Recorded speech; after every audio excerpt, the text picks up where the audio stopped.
নবী সাল্লাল্লাহু আলাইহি সাল্লামের কাছে একবার একজন বেদুইন আসলেন। তিনি এসে নবী সাল্লাল্লাহু আলাইহি সাল্লামকে বললেন, ইয়া রাসূলুল্লাহ আল্লিমনি খায়রা, হে আল্লাহর রাসূল আমাকে কোন একটি ভালো কাজ শিক্ষা দিন। নবী সাল্লাল্লাহু আলাইহি সাল্লাম তখন তাকে শিখিয়ে দিলেন বলার জন্য সুবহানাল্লাহ, আলহামদুলিল্লাহ, ওয়া লা ইলাহা ইল্লাল্লাহ, আল্লাহু আকবার। তার হাত ধরে নবী সাল্লাল্লাহু আলাইহি সাল্লাম তাকে এই বাক্যগুলো শিখিয়ে দিলেন বেশি বেশি পড়ার জন্য। লোকটি চলে গেলেন। এটা শুনে কিছু দূর যাওয়ার পরে তিনি আবার ঘুরে মোড় ঘুরিয়ে ফিরে আসলেন।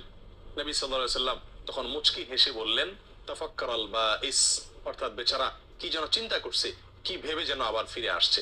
লোকটি ফিরে এসে নবী সাল্লাল্লাহু আলাইহি সাল্লামকে বললেন, সুবহানাল্লাহ, আলহামদুলিল্লাহ, লা ইলাহা ইল্লাল্লাহ, আল্লাহু আকবার, হাযা লিল্লাহ ফামা আলী।